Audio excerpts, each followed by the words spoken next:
modèles, il y en a plein. C'est ça qui est génial quand même avec les réseaux sociaux.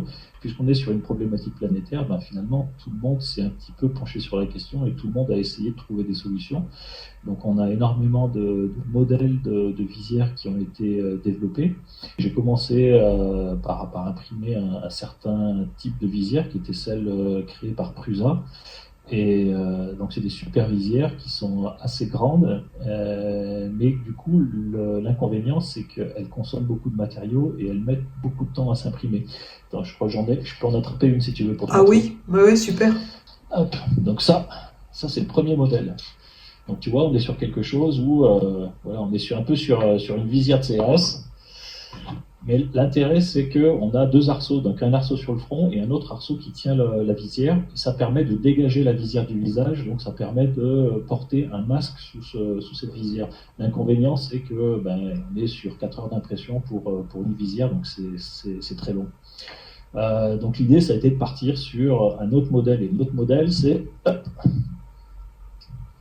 Donc là, on est sur quelque chose de beaucoup, beaucoup plus sobre, puisqu'on est juste sur un petit serre-tête, tu vois, qu'on va se mettre autour de la tête.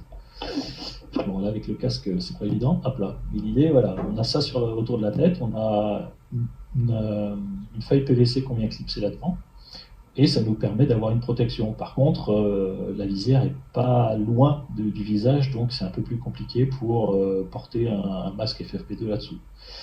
Donc, tu vois, des modèles, il en est sorti plein. Il y en a un autre que je vais tester aussi, qui est celui-là, qui n'est pas terrible en fait, parce qu'il est un petit peu trop souple. Mais moi, j'ai récupéré donc ce modèle, et en fait, là où j'ai travaillé, c'était sur le fait de pouvoir les imprimer empilés. Parce que le souci, c'est que si j'imprime pièce par pièce, ok, pour imprimer une pièce, ça ne dure pas longtemps, ça ne doit pas prendre 20 minutes, une demi-heure pour imprimer une seule pièce, mais ça veut dire que toutes les 20 minutes, toutes les demi-heures, il faut que j'aille la sortir de mon imprimante et que je lance une nouvelle impression. Donc, soit je dors pas, ou l'autre option, c'était d'essayer de les imprimer en fait en stacké, donc les unes sur les autres, ces pièces, de manière à pouvoir en sortir pendant la nuit, une quinzaine par exemple. Et ça, c'est ce que. Donc, moi, j'ai travaillé sur ce design pour pouvoir justement les imprimer, empiler les unes sur les autres, sans trop de soucis. C'est pour toutes les personnes qui sont en contact avec le grand public et qui ont besoin de se protéger. Donc c'est vrai que les personnes de santé sont quand même les personnes les plus exposées, donc c'était au départ plutôt à la destination de ces personnes-là. Donc ça peut être les infirmières libérales, ça peut être les cabinets de médecins, ce sont aussi les hôpitaux. Là j'ai une commande pour 50 visières pour l'hôpital de Montbrison.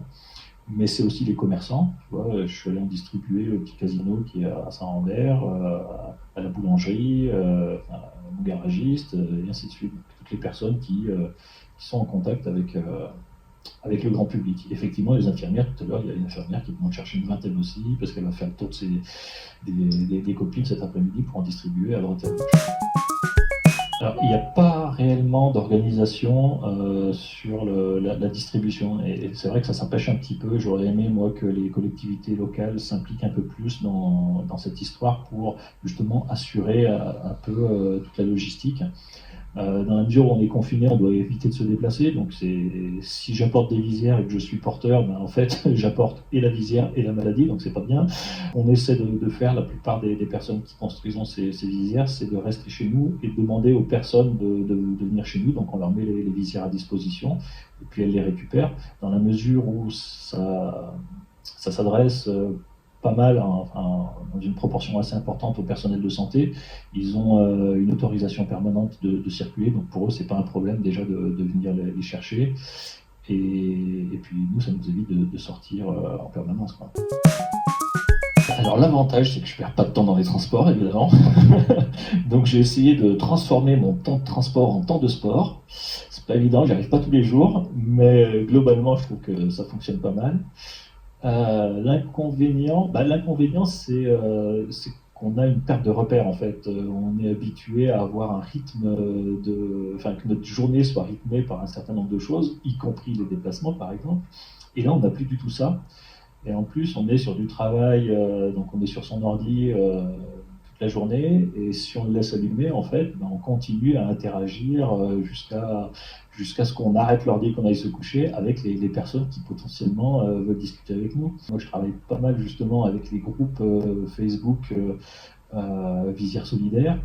Et si même sur mon téléphone, j'ai des appels jusqu'à très tard dans la nuit, voire très tôt le matin, pour discuter de comment on imprime, comment on arrive à faire ça, et ainsi de suite. Donc le risque, c'est de s'oublier un petit peu, je trouve.